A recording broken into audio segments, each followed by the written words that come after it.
¿Y mis derechos? Esta es una pregunta que en nuestros días es muy abusada y mal interpretada. Hay personas que quieren prácticamente exigir casi que cualquier cosa, escondidos tras la pregunta de sus derechos, obviando sus deberes y responsabilidades. Pero vamos a observar a la luz de la Biblia cómo un creyente puede, de una forma sencilla, ayudar al cumplimiento de la justicia, del buen trato y de los derechos de ciertos países, ciudades o lugares. Pablo se encuentra en un ambiente hostil. Él ya había sido libertado prácticamente del linchamiento por parte de sus hermanos judíos.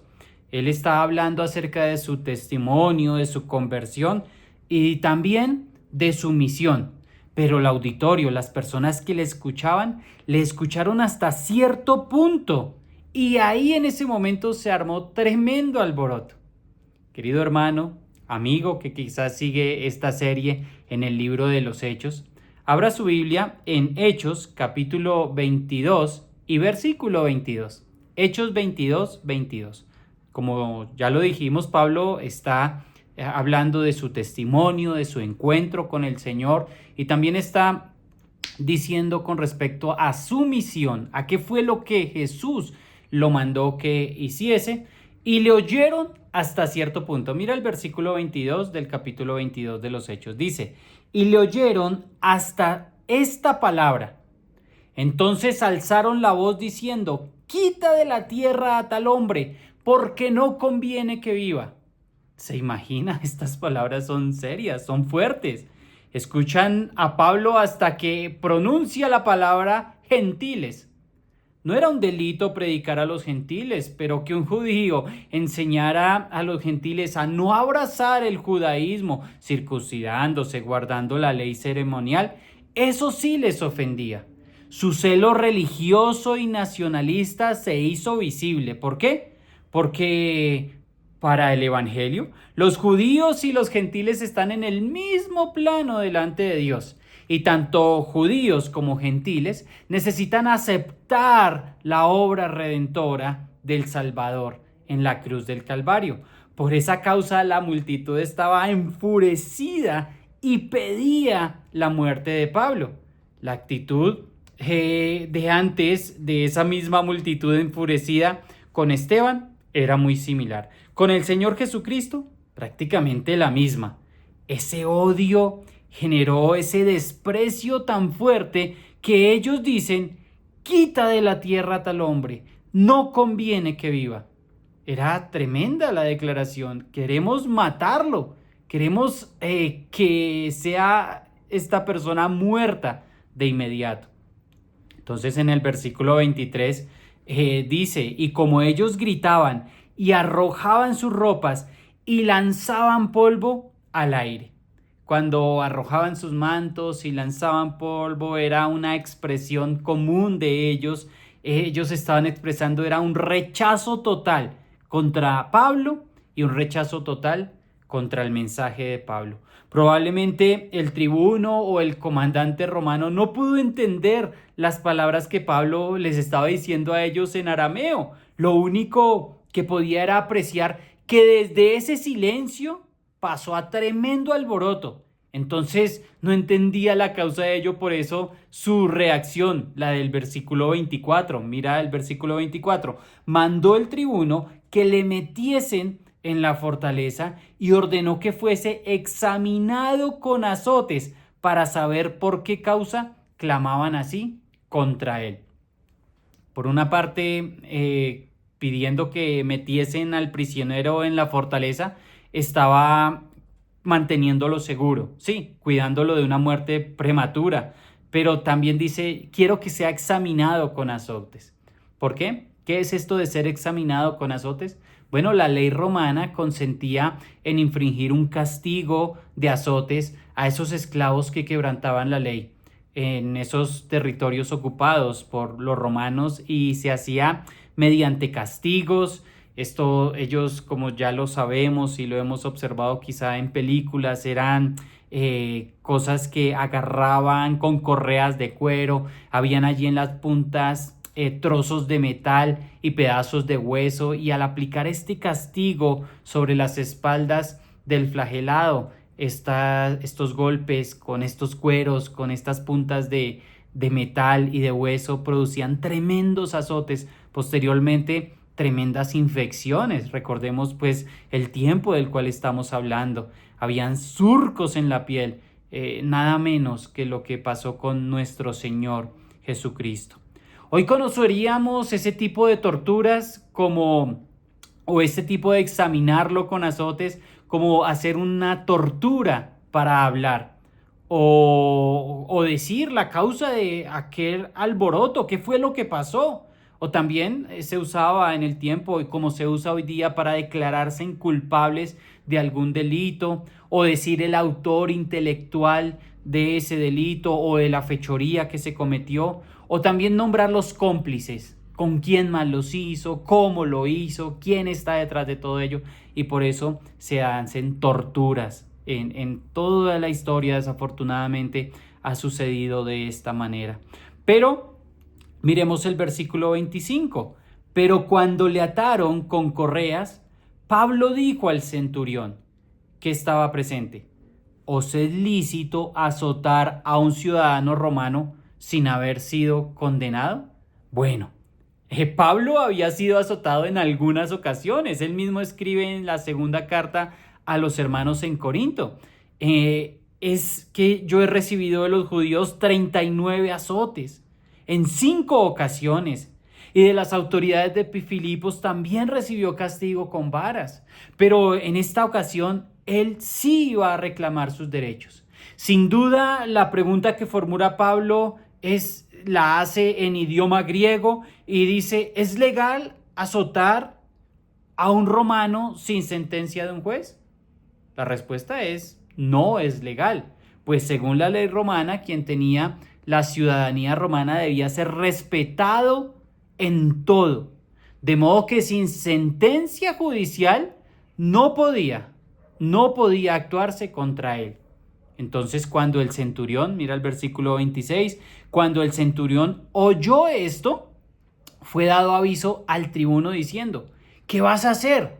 Porque este hombre es un ciudadano romano. Como que dice: deténgase.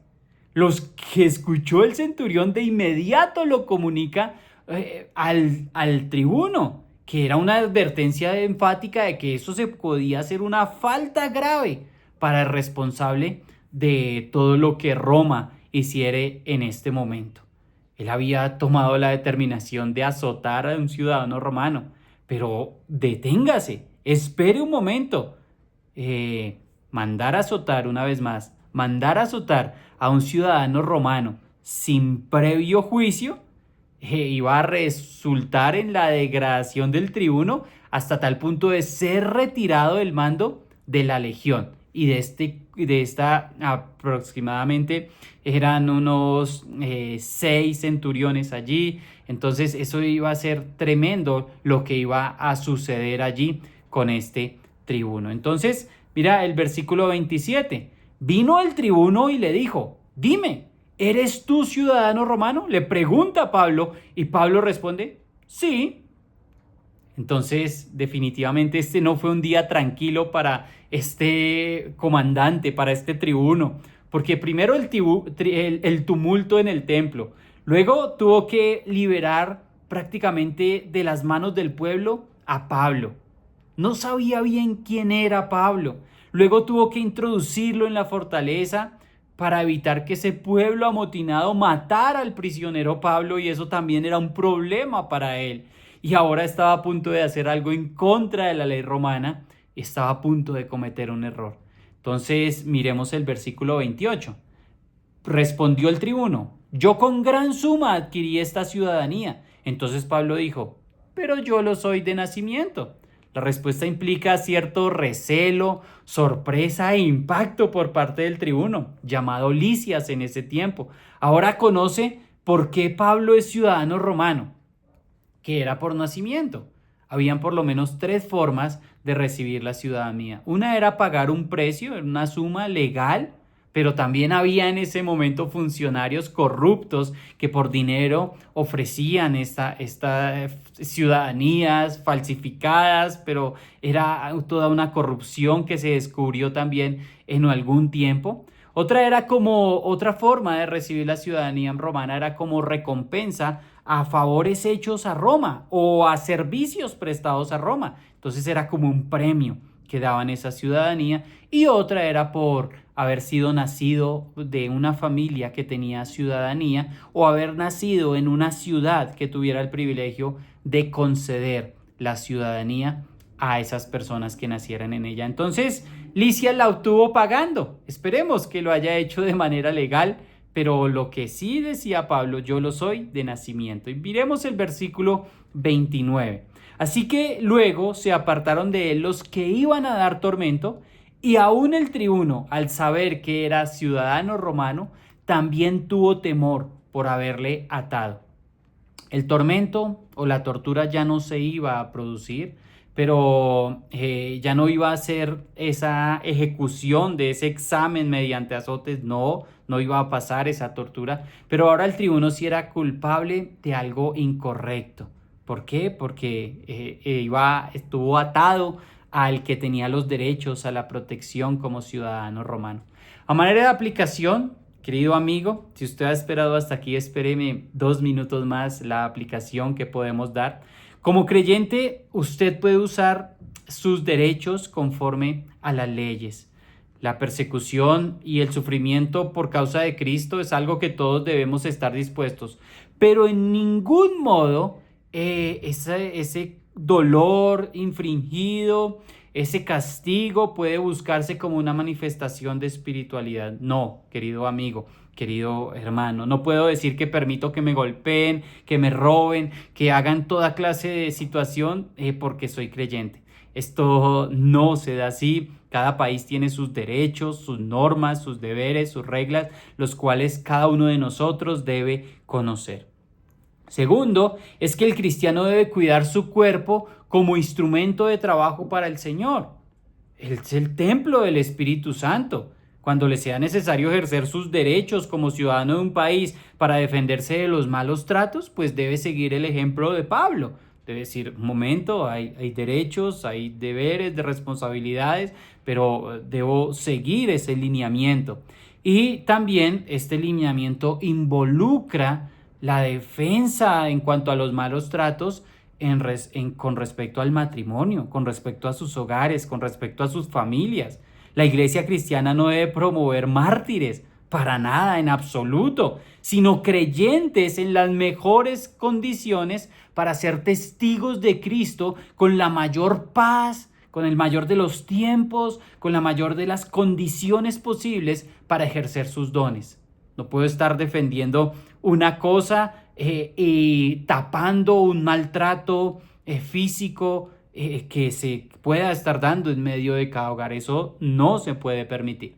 Y cuando tu vida está alineada con el propósito del Señor, hay momentos en los cuales se deben dar estas explicaciones claras o declarar algún tipo de derechos para el objetivo supremo. Recordemos, la meta de Pablo era llegar a Roma con el Evangelio.